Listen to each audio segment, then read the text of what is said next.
Thank you, Warren. Those were fantastic pictures and a fabulous history of this very special place. Professor McFarland hasn't changed one bit since 1967. He brings the same energy he did then to this extraordinary gathering.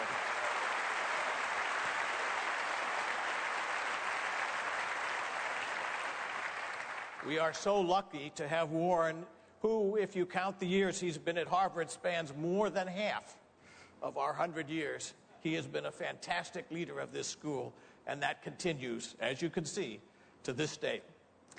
And to all of you, welcome to our Global Business Summit, the highlight of our centennial. We are really glad to have you here. Indeed, we're honored to have you here.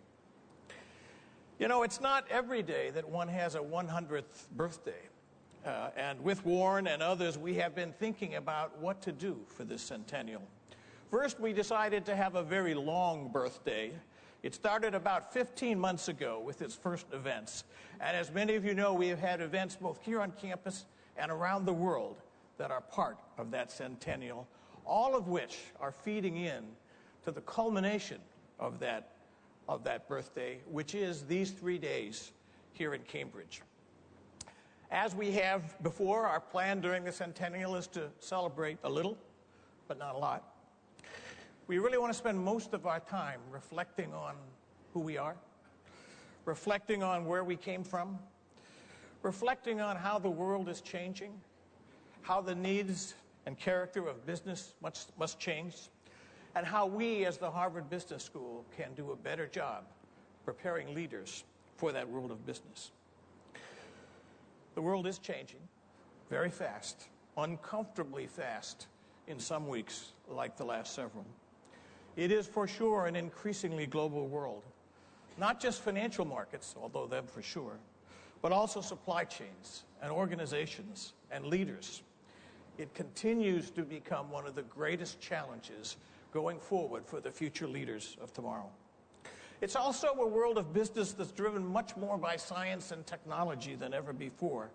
And the pace of change in those areas is, in fact, accelerating rather quickly. Organizations are also quite different. They're flatter. They're more networked. They're less hierarchical. They're quicker to change. They're more cross-cultural. They're harder to understand, and they're harder to lead. And finally, much more, is being expected of business leaders than ever before. Our mission has been to educate leaders who make a difference in the world. From time to time, the press will feature an article, is management education still relevant? Is the MBA still relevant? What we believe here is the answer couldn't be any clearer. The answer is, of course. In fact, it's much more relevant than it has ever been.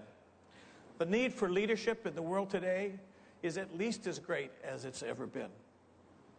The need for what we do is at least as great as it's ever been. We have to challenge ourselves and continue to ask, how can we do it better? But the need and relevance of what we do here at the Harvard Business School has never been more important for the world than it is tonight. In the last few months, a new challenge has raised its head, a severe global financial crisis. We'll be talking about that over the next couple of days. At one level, what has gone on is actually quite simple. A housing bubble here in the U.S. and in some parts of Western Europe has burst and collided with what I would describe as a recently evolved and complex global financial system. We all failed to understand how much that system had changed in the last 15 years or so, and how fragile it might be because of increased leverage, decreased transparency, and decreased liquidity. Three of the crucial things in the world of financial markets. And we all failed to understand how that fragility could evidence itself in frozen short-term credit system, something that frankly hadn't really happened since 1907. We also probably overestimated the ability of the political process to deal with the realities of what could happen if real trouble developed. What we've witnessed is a stunning and sobering failure of financial safeguards, of financial markets, of financial institutions, and mostly of leadership at many levels. We will leave the talk of fixing the blame to others. That is not very interesting. But we must be involved, in fact, in fixing the problem. In the short run, that means restoring confidence in our institutions and markets. And we don't have much time to get that done in. And in the long run, it means building an entirely new financial system with a new set of regulators, a new set of regulations, and frankly, a new set of firms quite unlike what we've seen before. These tasks will require money, capital, good decisions, but most of all, these tasks are going to require leadership. And the Harvard Business School and Harvard Business School alumni and Harvard Business School faculty need to be a part of the solution to these problems. The long-run effects of this crisis are very uncertain. Certainly, we're going to have a drastically changed financial system. It can't possibly go back to looking like it did recently. And that means there are going to be different careers our students are changing that are going to change in ways we don't yet understand. I also think that there's going to be broad-scale change in the very culture of how business is done. And I think there are going to have to be broad changes in the Harvard Business School. The tectonic plates have clearly shifted over the last month in ways that I think none of us understand. But I think we all do understand that things are really going to be different as we move forward. We at HBS have been through changes before. Indeed, as Warren suggests, things changed here in the 1920s, in the Great Depression, in World War I and World War II, in the post-war recovery, in the Vietnam era, and in the great global growth area we have just exited. The school was different in each of those, and it will be different again. In my remarks tonight, I want to focus on just two of those periods. I want to focus on first the very birth of the Harvard Business School, and then I want to focus on the current financial crisis that we find ourselves in. First, to the crisis. I wanted to read from an article published by a friend of mine, Bob Bruner, at the University of Virginia. Read a description that he's written down. To understand fully the crash and panic, one must consider its context. A Republican president has been in the White House. War has been fresh in mind. Immigration has been fueling dramatic changes in society. New technologies have been changing people's lives everywhere. Business consolidators and their Wall Street advisors have been creating large new combinations through mergers and acquisitions, while the government has been investigating and prosecuting prominent executives, led by an aggressive young prosecutor from New York. The public's attitude towards business leaders, fueled by a muckraking press, has been largely negative. Much of this has been stimulated by the post-war economic expansion that, with brief interruption, has lasted about 50 years. I'm sure you recognize the time he's talking about.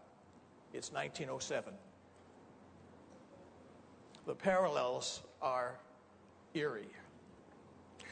What happened in 1907, during that context, was a speculative bubble popped.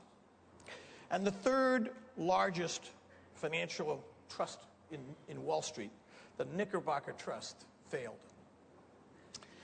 The failure of the Knickerbocker Trust brought down several other trusts and left all of the larger banks in New York City quaking.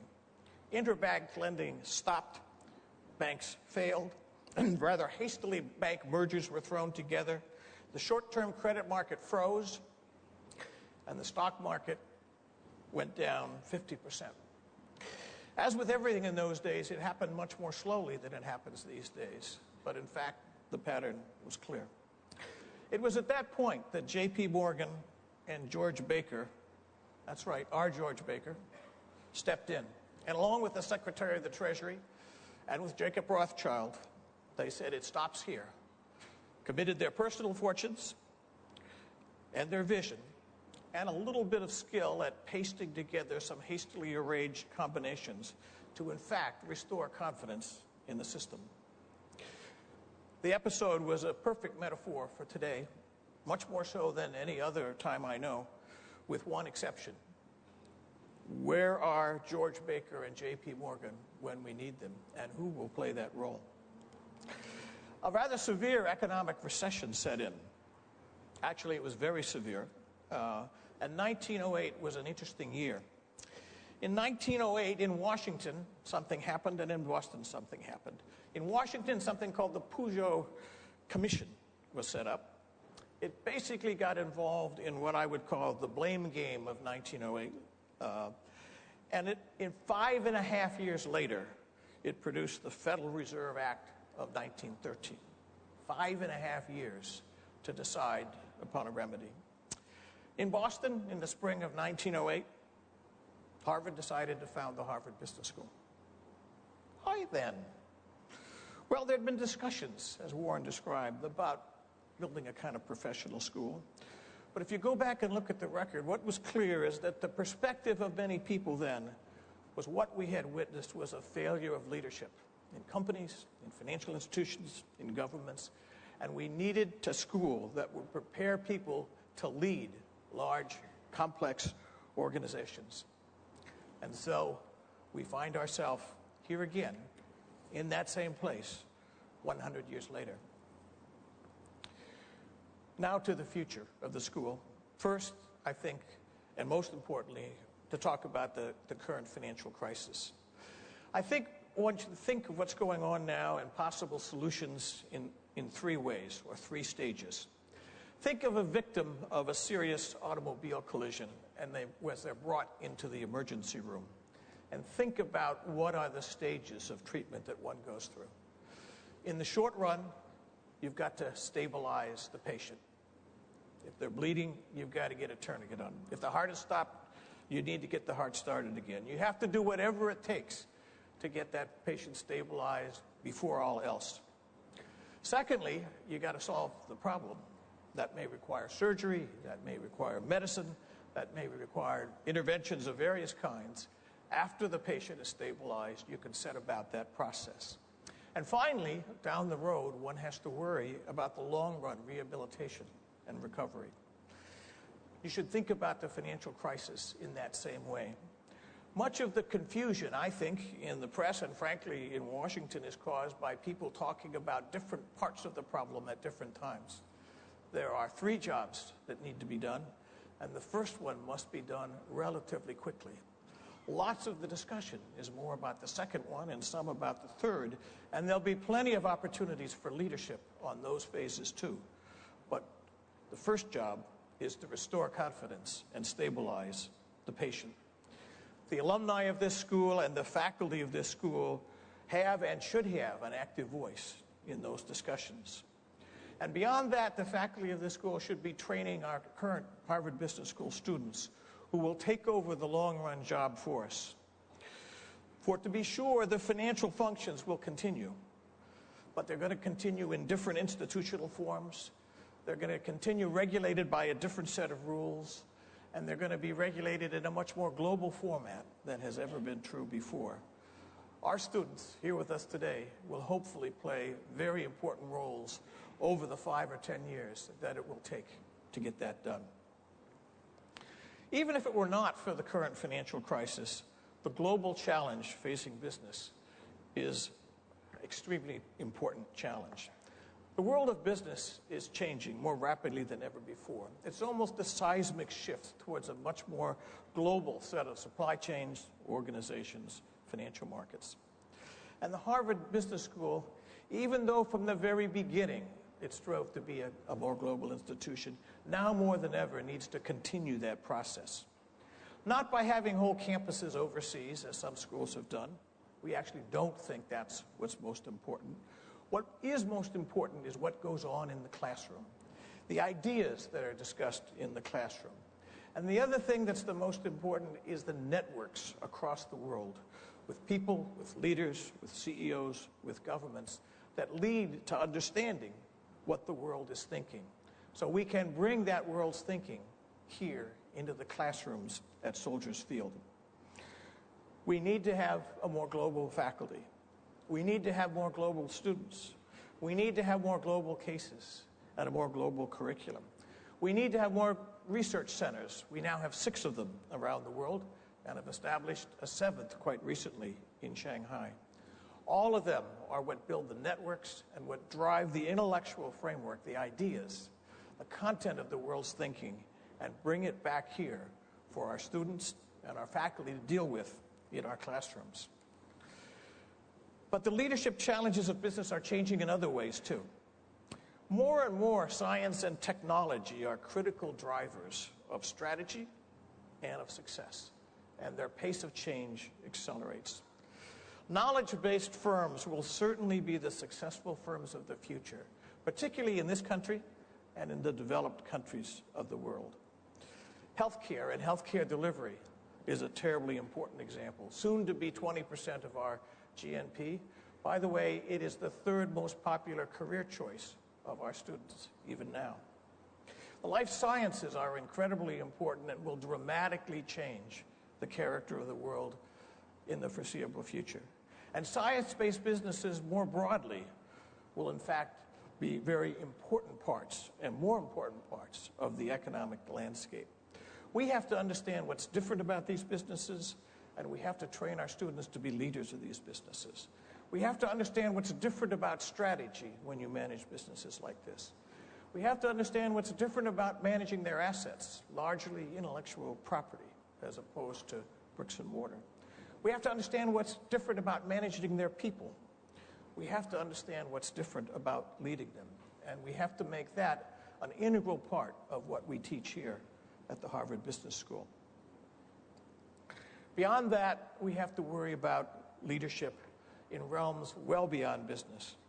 Business leaders must, in today's world, be mindful of society's problems.